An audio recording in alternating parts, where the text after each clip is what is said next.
Saya tunjukkan pada Anda di antara kesempurnaannya supaya paham kita cara memahaminya. Nabi Muhammad pernah diuji dengan sakit mata. Orang-orang yang tidak mengerti sejarah dan tak paham hadis menilai itu sebagai aib yang melekat. Itu orang belum paham.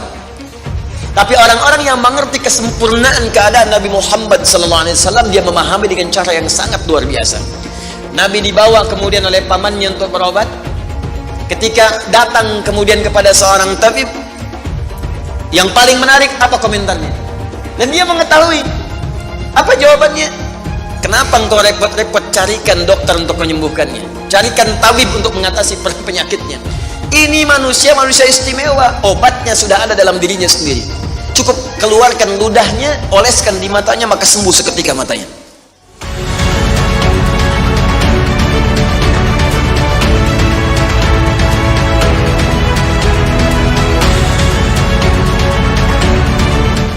Ya, saya pernah sampaikan pada Anda di awal-awal jumpa kita membahas tentang ayat ini. Nabi banyak dikisahkan dalam Al-Quran. Mulai dari kehidupan Nabi Adam. Ya, bagaimana memulai hidup di tempat baru. Kalau diturunkan tuh indah Pak Bu. Anda baru berumah tangga atau baru pindah komplek, pindah daerah. Bagaimana memulai hidup di tempat itu? Bukankah diturunkan kisah Nabi Adam dalam membina awal rumah tangga di situ? Ya, kemudian memanage keluarganya. Kalau ada perselisihan bagaimana diselesaikannya? Kalau ada kekurangan bagaimana melengkapinya? Mulai kemudian ke masa Nabi Nuh alaihissalam, yang satu taat, yang lainnya kemudian mulai menyimpang, bagaimana mendakwahi mereka? Ada. Mulai ke masa Nabi Ibrahim alaihissalam, mulai ke masa Nabi Musa, ke masa Nabi Daud, Sulaiman, sampai dengan ke Isa. Kemudian diselingi dengan kisah Nabi Ayub alaihissalam ketika merasakan sakit. Disempurnakan dengan kisahnya Nabi Yunus alaihissalam ketika dijahili di lingkungan pekerjaan.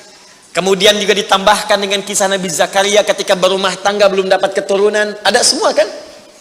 Siapa yang nggak pernah sakit di sini? Pasti sakit. Bukankah ada yang sudah berkeluarga belum ada keturunan? Pasti ada.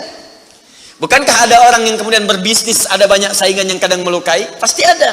Makanya diturunkan role modelnya untuk kita ikuti. Dari mulai bacaan zikirnya, doa-doanya, cara menyikapinya, sampai juga diberikan oleh Allah jalan untuk menyelesaikannya. Ada. Dan yang paling indah, semua aktivitas nabi-nabi itu semuanya dikumpulkan oleh Allah, kepribadiannya, keteladanannya pada satu orang nabi saja, Nabi Muhammad SAW. Makanya beliau sempurna. Turun langsung Quran surah keempat di surah yang sama, ayat 163. Ya, inna auhayna ilaika kama auhayna ila nuhin wan nabiyina min ba'di. Muhammad SAW, kami telah berikan wahyu kepadamu. Yang wahyu ini telah kami berikan kepada Nabi Nuh, Rasul pertama yang bertugas di bumi. Wan nabiyina min ba'di, dan semua nabi setelahnya. Jadi wahyu yang diberikan pada Nabi Nuh alaihissalam itu sama dengan yang diberikan pada Nabi Muhammad. Cuman perbedaannya ini yang paling menarik. Wahyu yang diberikan pada Nabi Muhammad adalah kumpulan dari semua wahyu yang pernah disampaikan pada Nabi Nuh dan nabi-nabi setelahnya. Mengumpul satu pada contoh ajaran bimbingan Nabi Muhammad SAW. Makanya silahkan Anda cek. Nabi Ayub sakit, bukankah Nabi Muhammad juga sakit? Dan saat sakit Nabi mengajarkan doa. Bahkan kata Nabi, kalau ini dibacakan dosa diampuni.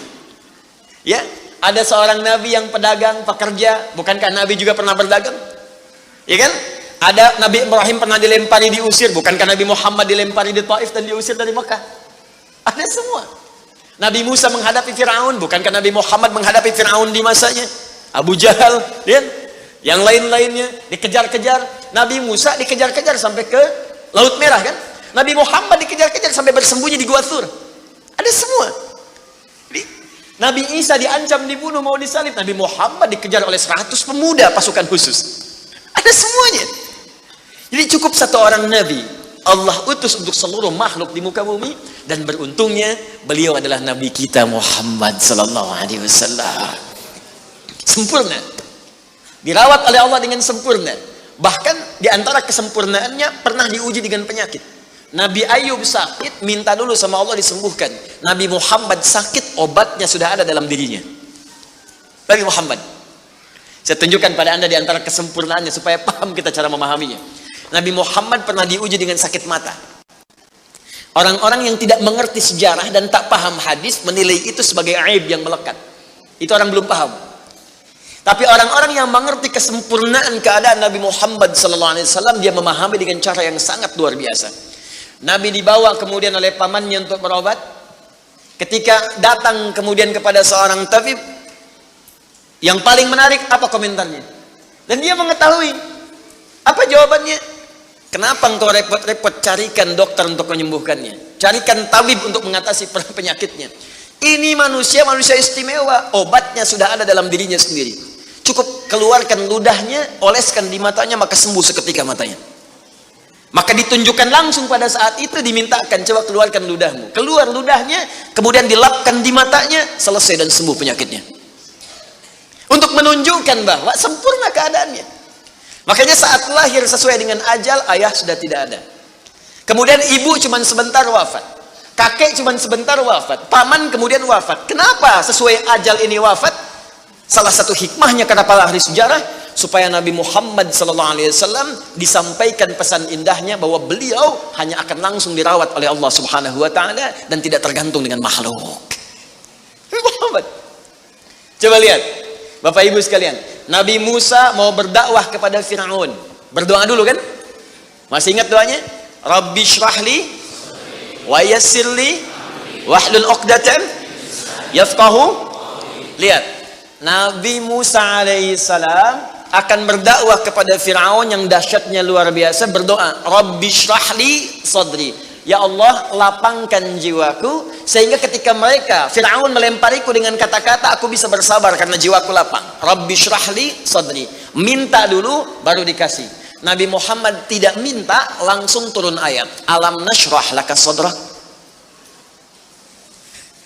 Nabi Musa minta, Rabbi syrahli sadri. Ya Allah, mohon lapangkan hatiku. Nabi Muhammad gak minta, turun ayat. Alam nashrah laka sadrak. Bukankah sebelum engkau minta, aku sudah lapangkan hatimu? Makanya Nabi Musa dimarahi Firaun, bisa sabar. Nabi Muhammad dilempari dengan batu, bukan kata-kata lagi, lebih sabar. Wa yassirli amri, minta ringankan urusanku.